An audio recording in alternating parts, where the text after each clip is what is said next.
Hello, everybody. The 2012 WIAA State Track and Field Meet is in the books, and we're here to put the wrap on it with Todd Sommerfeld, Dennis Semrau, John Casper, Rob Hernandez here. Guys, let's start out with our stars of the meet. Todd, who stood out for you today? I'm going to go with Molly Seidel from University Lake School. Pressure on, coming in to win 2 events 4 times, 1600, 3200. She did it today, but just barely. She gets that stress fracture in her right foot.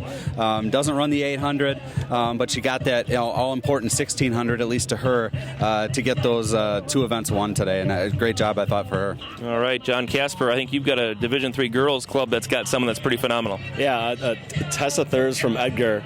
She won 3 individual state championships today and was also on a 1600 relay that won for Edgar. Edgar had 10 state titles, finished with 112 points, which surprisingly is not a record because Edgar scored 114 2 years ago. So it's just an amazing effort from Thurs and the rest of the Wildcats. Dennis, your star of the meet. Well, mine, Brookfield Central only had 30 points, but Carl Hirsch played a role in all 30 points, won the 1600, the 32, and anchored the 4x8. His mom is a former state champ in the high jump. He said he tried it, didn't work. I think he's a pretty good distance runner. He sure is. My star of the meet would be Ethan Main of Monroe. Yesterday sets a meet record on his own. Today does it with the 3200-meter relay as they come out and break the Division II state record. And as they're celebrating that one, their Division I record falls because Brookfield Central beat it in the Division I meet. Monroe set that in 2007 when they were a Division I school. So one meet record they get, the other goes away. But you know what? The day turns out to be a wash. Guys, we had a lot of great moments here over the last 2 days. And again, Todd, one that stands out for you, something that really was kind of cool to see? I'm going to go with the last moment that we saw on the track here.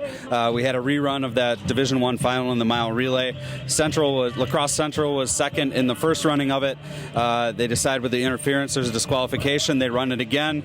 Central changes its order, comes out and wins the race that time. And for a team that yesterday had some issues with injury, illness, all this, had just a horrible day, they came back and medaled in every single event they were in today and ended it in probably the highest of notes in the way that they changed the order around and pulled that thing out. A lot of high drama to end the state meet for sure. John, your greatest moment of the last 2 days. Yeah, I'm going to stick with a team local here and go with the Aquinas girls, who kind of came out of nowhere to win the D2 title. Only a 6-member team, but they got a championship from Maddie Hoppert in the 800, and then the 1600 relay team with Hoppert as the anchor finished third in their event, and that gave them just enough points to win the D2 title.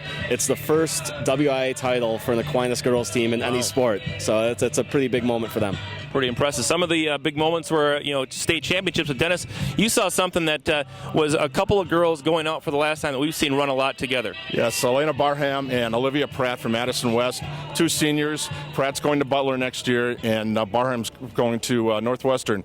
But in the 3200 race, it was great. Pratt finishes third, PR school record. 13 seconds off her PR for Barham. She finishes 5th. They're right next to each other on the podium. They go out together, 4 years cross country, 4 years of state track, and they walk off the track together, the last race together on the podium. Real great moment there. My great moment from the last 2 days came today with Ryan McCoy of Belleville, New Glarus. After falling short in the boys' 1600 meters yesterday, comes out and wins the 32 late in the race. Belleville, New Glarus needing points to pass Dodgeville, Mineral Point. They get 10 out of Ryan McCoy. Dodge Point only scores 1 in the event. So Belleville, New Glarus leapfrogs Dodge Point to win the Division II state title thanks to Ryan McCoy bouncing back from yesterday's second-place finish to win a state individual championship. Helps his team take home the gold trophy. For Dennis Semrau, John Casper, Todd Sommerfeld, I'm Rob Hernandez. Thanks for joining us. That's a wrap. The WIAA Division I, II, and III state track meet is in the books. Thanks for watching.